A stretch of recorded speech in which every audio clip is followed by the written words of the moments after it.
Yo Trops, it's me Sonson, ang pampadsang pogi ng Roblox. Kita mo to, hampas ko to sa pagmumukha mo no? Sa video ito, ay gagawa tayo ng social experiment which is magpapa-index tayo o ipapahiram natin yung ating huge sa mga players dito sa Pet Simulator X at pag binalik nila ito ay maswerte sila kasi gagawin natin yung huge nila at dito natin malalaman kung tapat or scammer nga ba yung pinahiram natin Let's go mga Trops! Pero bago ko to simulan tong video na to ay pipili muna tayo ng 5 lucky winners na mabibigyan natin sa last video na to. And congratulations nga para sa 5 napili natin. Sa mga hindi pinarad manalo, huwag kayo mag-alala, may chance pa rin kayo manalo. Just follow the mechanics or instruction dyan sa post natin at para may chance kayo manalo. And don't forget to follow and share.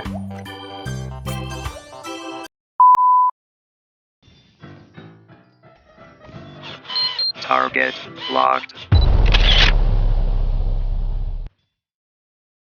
At may nahanap na nga tayo dito sa server na pinasukan natin. At bigla na siyang lumapit sa akin dito at nanghingi ng pet.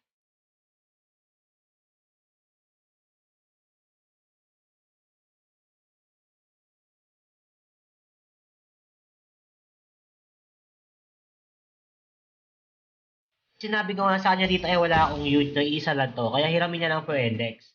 Tingin niyo guys, babalik niya ba o i-scam niya to?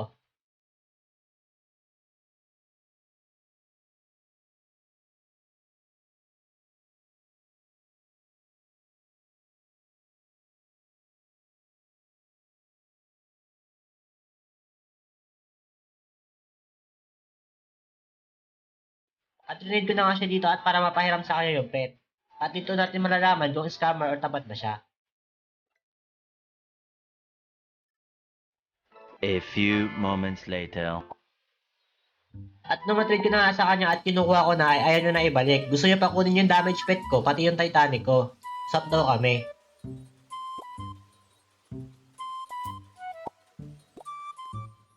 Biglang ako napaisip dito, parang ako parang hihingi sa kanya, i-huge ko naman yun.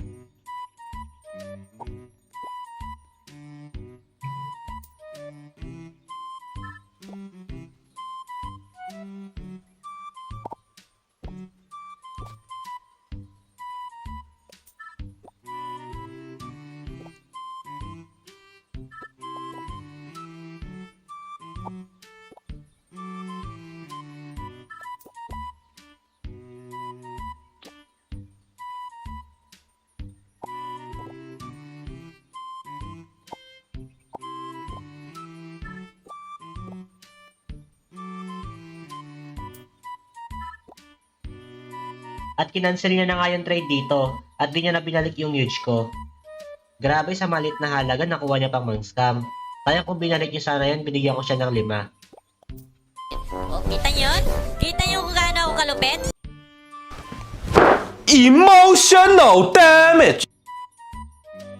At lumipat na nga agad ako ng server at naghanap ng bagong bibiktimahin. May nakilala nga agad ako dito at tinanong ko kung Tagalog ba siya at Tagalog naman daw siya kaya nag-usap kaming dalawa. May nanghingi nga sa akin dito ng pet at sabi ko hiramin na lang kasi isa lang yung age ko. At sumagot naman siya na sure daw kaya pinahiram ko sa kanya at ito yung nangyari. Tingin nyo, scammer ba siya o tapat?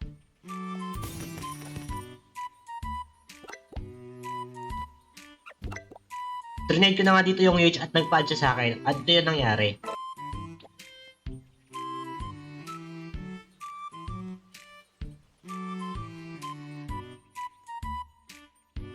At napawawa ko dito sa ginawa niya kasi binalik niya sa akin yung huge.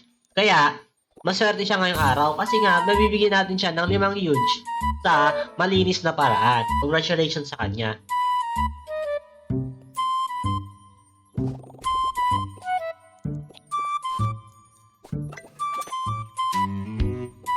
Binigyan ko nga siya dito ng 5 huge at pati yung isa nanghihingi sa akin binigyan ko din ng huge. At nagpaalam na kaagad ako dito.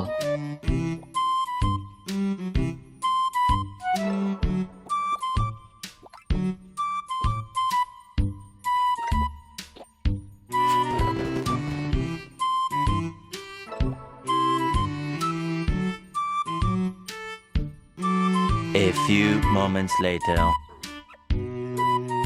At may nahanap na ako dito pangatlong player. Bago ko ito nahanap, ay palipat-lipat pa ako ng server at napadpad pa ako ng plaza para maghanap ng mga player. Nahay na ako dito sa kanya at bigla niya ako trinade dito. Papa-offer siya ng mga event pet niya at sinabi kong wala ako pang offer at bihiramin na lang yung huge ko.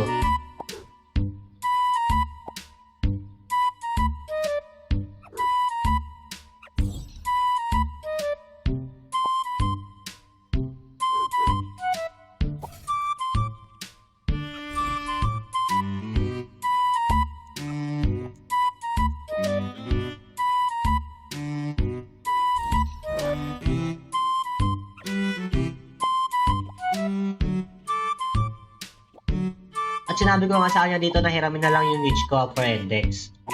At nagtanong naman siya kung pwede daw. Sabi ko oo naman.